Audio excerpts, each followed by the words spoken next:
Hai sahabat PJN Empire, sekarang saya lagi ada di salah satu coffee shop di kawasan Jakarta Selatan. Nah, di sini saya lagi mau interview nih cowok yang lagi rame soal kasus virus corona, dan dia juga adalah finalis Menhan Indonesia 2017. Siapa dia? Fahmi Hussein. Fahmi Hussein. Oke, Fahmi, waktu itu kamu ikut Menhan Indonesia tahun berapa? 2017. Oke, ya. wakilin DKI Jakarta 5. DKI Jakarta 5, masuk top berapa? 6 ya? Ke 6 besar aja sih, Mas. 6 besar. Kenapa Pada waktu itu? Ada motivasi apa ikut Menhan? Karena pada saat itu saya vakum, nggak terbang. Jadi ada kesempatan, ada waktu luang, jadi ya udah deh ikut kompetisi itu. Bukan pengen menang sih sebetulnya, cuma ya pengen isi waktu, pengen dapetin kayak sebuah pengalaman. Soalnya saya basicnya kan suka olahraga. Iya. Kalau misalkan suka olahraga itu jadi ada jiwa sportivitasnya gitu, Mas. Jadi apa ya, senang aja sih kalau bersaing dalam hal yang positif gitu. Jadi kan Menhan juga kan cuma bukan sekedar kayak mungkin orang biasa lihatnya pamer body gitu kan, tapi nggak ke situnya kan gitu. Mereka juga memang harus punya kayak apa ya, pandangan tentang ya visi misi menjaga kesehatan gitu kan. Juga mereka juga harus mempunyai sesuatu juga kan, Mas. Jadi ya itu aja sih yang memotivasi saya gitu. Ikut pageant waktu itu ya? Iya, ikut pageant. Oke, after dari pageant, kamu masih kontak-kontak nggak sih sama teman-teman? Beberapa aja sih, sama Kowi. Kowi, oke. Kowi yang kemarin habis lahiran ya? Melahirkan ya. Oke, congrats ya buat Kowi, dapat jagoan. Nah, after dari Menhan Indonesia 2017, Fahmi balik lagi ke kerjaan dari awal. Iya, saya balik lagi terbang karena saya pernah coba kerja di darat, ternyata kayaknya bukan passion saya, Mas, gitu. Jadi kerja di darat itu jenuh dari 8 pagi sampai 4 sore dan kondisi Jakarta yang macet gitu. Jadi kayaknya saya ya pengen balik terbang lagi gitu. Jadi ya alhamdulillah sekarang udah terbang lagi, aktif lagi terbang. Nah, pramugara itu kamu awalnya di mana? Basicnya, dulu sebelumnya saya kan ambil perhotelan sekolah saya, terus sempat kerja di hotel.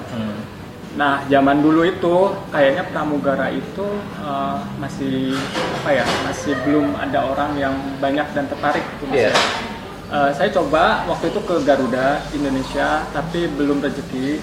Terus akhirnya ya saya alhamdulillah dapat kesempatan bergabung dengan Adam Air. Adam Air. 2005 sampai dia tutup 2008, collapse kan, karena ya ada suatu hal lah gitu.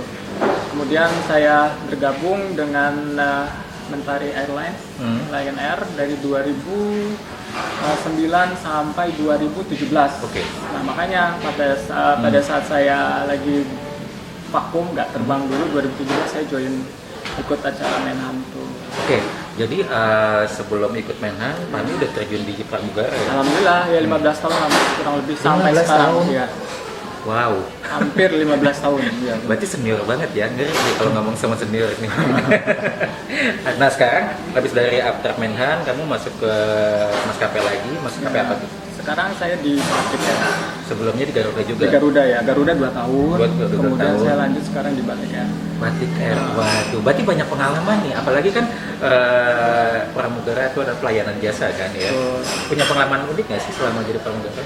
Sebenarnya banyak sih, Mas. Setiap terbang itu kan kita ke rute yang baru dengan kru yang baru juga gitu. Jadi saya senang banget. Kenapa saya senang terbang? Karena nggak monoton gitu. Jadi setiap terbang itu pasti ada hal yang baru, pengalaman baru, itu yang bikin saya senang dan betah gitu. Terus pengalaman kamu dengan penumpang ada nggak sih kisah seru?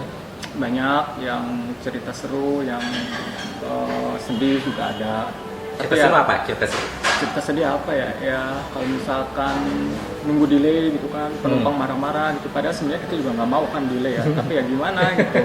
Karena memang pada saat itu kondisinya ya mungkin cuacanya sedang buruk, jadi kita harus menunggu untuk mendarat. Akhirnya kita jadi terlambat kedatangannya gitu. Tapi ya seru sih, Mas. Seru ya? Ya, saya sih tetap enjoy aja sampai saat ini, alhamdulillah. Jadi kamu punya banyak pengalaman nih dengan penumpang ya. Nah, ini yang baru-baru ini, kabarnya kamu juga dapat kesempatan untuk manusia nih. Oh iya, yang waktu saya di Batik Air. Ya beberapa bulan yang lalu. Alhamdulillah, Mas, saya diberikan kesempatan. Karena saya pikir nggak semua orang mendapatkan kesempatan ini. Apalagi untuk misi kemanusiaan. Misi kemanusiaan kemana nih? Misi kemanusiaan ke Wuhan. Ke Wuhan. Virus Jadi kamu corona itu. Oke, jadi waktu itu kan lagi rame virus corona. Nah, kamu ke Wuhan menjemput WNI. Tuh, saya mengevakuasi WNI yang ada di Wuhan kembali ke Indonesia. Dan alhamdulillah semuanya lancar, Mas. Nah, bisa ceritakan nggak sih Fahmi waktu awal-awal kamu kepilih sebagai wakil?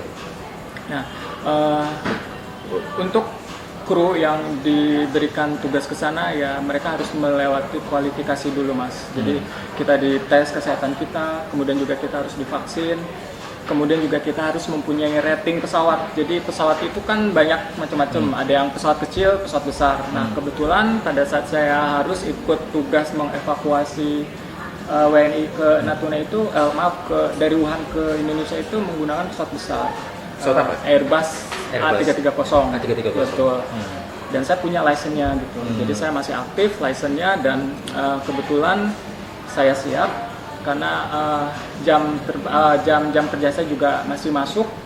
Jadi pada saat saya di WhatsApp dipilih sama chief saya untuk menjalankan tugas ini ya saya senang sih dan saya semangat malah. Bapak tuh waktu itu yang di belakang. Pada saat itu ada awak kabinnya. Saya hitung dulu ya, Mas, takut lupa. Dihitung lagi nih? Iya, pokoknya ada sekitar 17 ya, Mas. 17? Banyak juga ya, berarti 17? Banyak, iya betul, Mas. Waktu kamu kepilih gitu kan, dari pihak keluarga, ini kan virus corona rame banget ya, heboh banget gitu kan, sampai menyebar ke seluruh dunia. Waktu kamu dipilih, pihak keluarga izinkan nggak sih? Yang pertama pasti kita harus minta izin dulu kan, Mas, ya, ke orang tua kita gitu. Orang tua saya sih mereka tadinya make sure bener nih mau ikut gitu.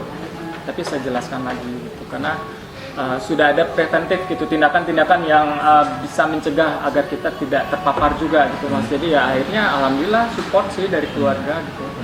Dan itu tadi sih pokoknya saya termotivasi karena ucapan dari almarhum ibu saya gitu. Apa tuh?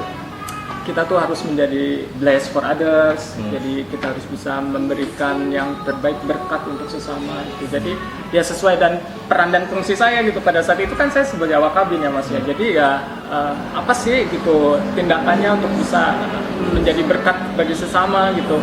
Ya sudah, saya ikut untuk misi kemanusiaan ini. Jadi kamu terinspirasi dari cerita almarhumah ibu. Ya, betul. Jadi sudah diwujudkan ini? Alhamdulillah, senang banget ya. Jadi ya makanya itu saya excited banget gitu, senang banget, Mas. Nah, pas sampai ke Wuhan, itu berangkat tanggal berapa? Saya dapat SMS dari chief saya 2 hari sebelumnya ya. Jadi awal bulan ya, Mas, awal bulan Februari ya. Jadi pada saat itu dapat SMS, WhatsApp untuk menjalankan tugas misi kemanusiaan ini. Ya udah, saya oke, jadi bersedia. Malamnya langsung saya check in di Hotel Swiss Bell ya, yang di dekat bandara. Karena di situ kita juga sebelum berangkat harus briefing dulu sama Bapak Menteri Kesehatan, Bapak Terawan, serta jajaran krunya itu. Di sana ya kita itu tadi, Mas, kita briefing.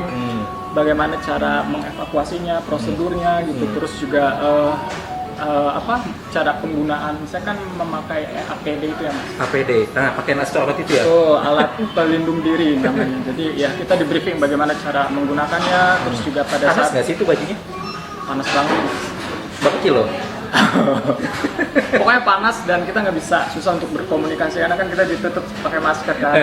Kamu pakai bahasa isyarat mau ngapain gitu? Ya betul. Oke. Karena kan ya itu tadi pada saat kita briefing kan dikasih ya kode-kodenya gitu. Pokoknya ya biar pada saat di lapangan berjalan dengan lancar gitu. Alhamdulillah lancar sih, Mas. Nah, berangkat awal bulan gitu. Iya.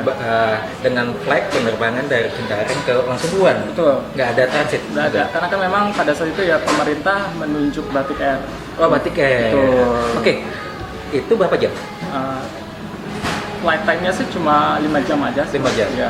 Tapi dalam masa perjalanan 5 jam itu Pak masih masih mikir nggak sih ini bener nggak gue jalan, bener nggak tempatnya gitu? Ya sebagian teman ada sih yang seperti itu. Gila ya kita ternyata kok bisa ya gitu dipilih, terus kita ini ke sumber penyakitnya loh gitu loh.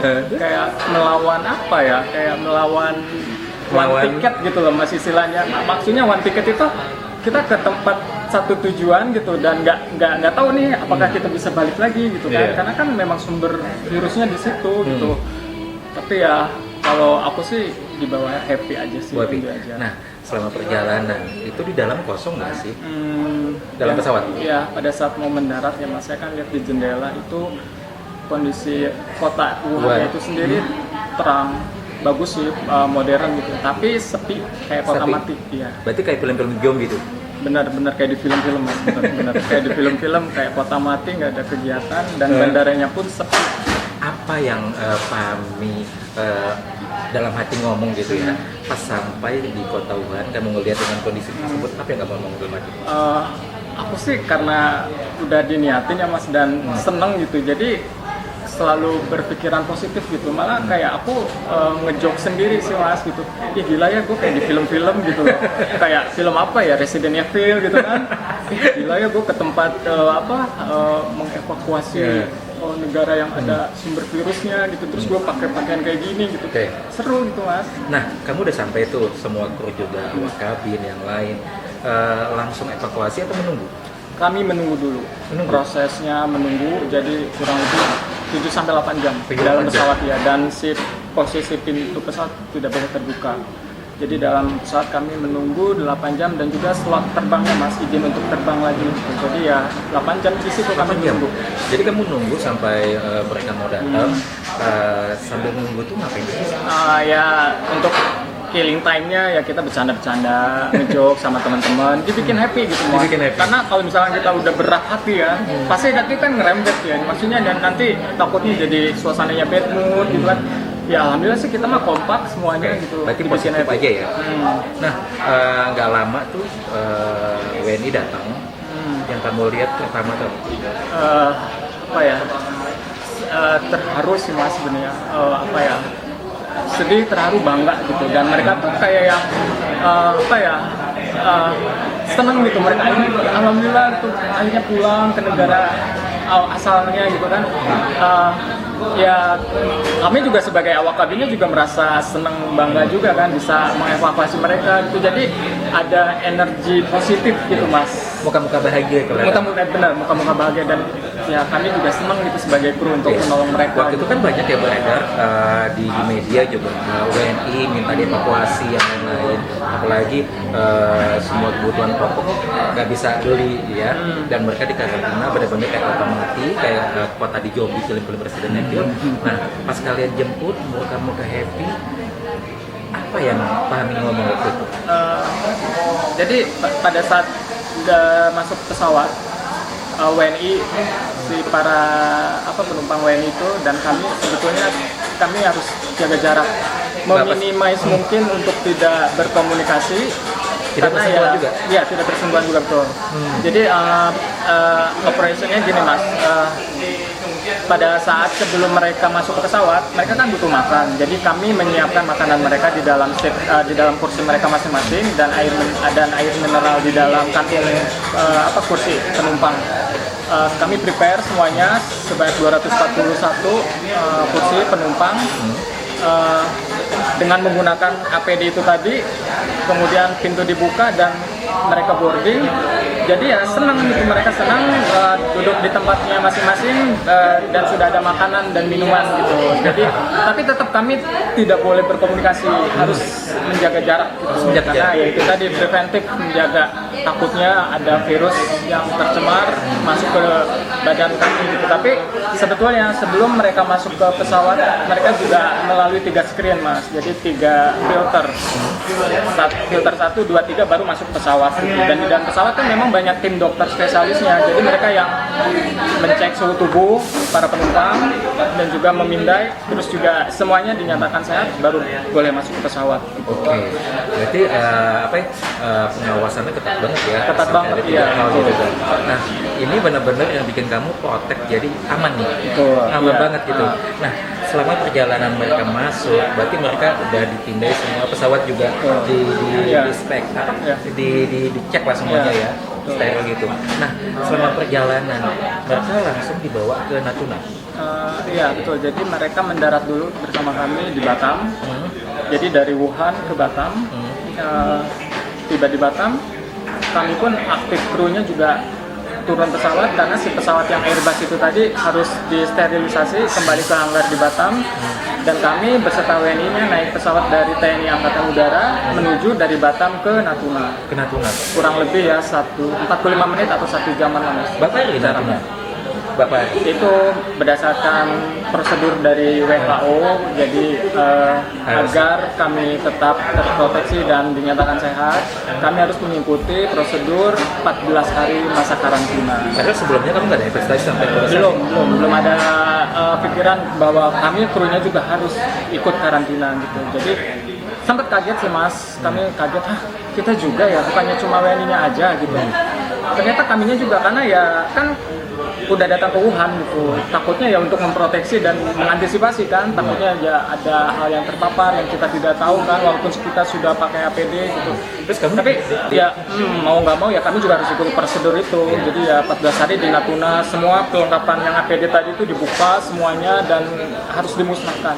Oh, jadi habis dari Batam, Wuhan, Batam, dari Batam lanjut ke Natuna, mendarat di Natuna, kami harus membuka semua perlengkapan kami. Yang astronot itu? Betul, karena harus dimusnahkan, karena kan ya itu tadi takut ada sisa-sisa virus gitu yang terpapar kayak gitu. Nah, pas di Natuna kamu bergaul biasa aja nih sama ya dengan kru dan juga para TNI AU, jadi kami punya keluarga baru mas sebetulnya di sana. Jadi kami ya satu nasib, satu penanggungan, akhirnya juga kami seperti keluarga 14 hari. Waduh, banyak pengalaman dong. Banyak pengalaman, banyak banget. Makanya satu bersyukur gitu mas. Apa ya?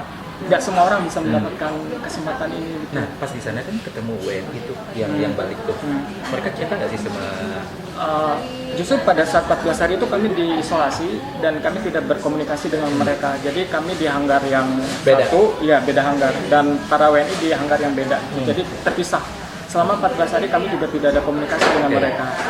Tapi pada saat hari terakhir, hari ke-15, pada saat kami mau pulang, kami dipertemukan dengan para WNI ini, dan di situ momen yang apa ya mas, Cerita terharu mas. Jadi pada saat kami ditemukan dengan, kan tadinya kita ketemu dengan menggunakan APD kan, jadi mereka nggak kenal muka kita gitu. Kok ini siapa gitu. Pada saat hari terakhir kami ditemukan dengan para WNI itu, mereka yang oh ini ya mas yang menolong kami, apa ya, sedih, terharu loh mas. Beneran ada ya, pada saat itu kan juga ada acara kayak seremonial gitu, nyanyikan lagu Indonesia Raya. Jadi bener-bener ini apa ya, misi kemanusiaan yang apa ya mas, sangat berharga bagi saya gitu. Apa ya, 15 tahun terbang gitu ya. Ini interview langsung, makanya mau nangis loh. Banyak cerita yang mau diceritain karena ini nggak apa ya, sesuatu pengalaman berharga seumur hidup, nggak semua orang bisa dapatkan ya, teman-teman sahabat PJ Empire. Dan ini satu-satunya cerita dari Pami, asli nggak diedit, beneran gitu.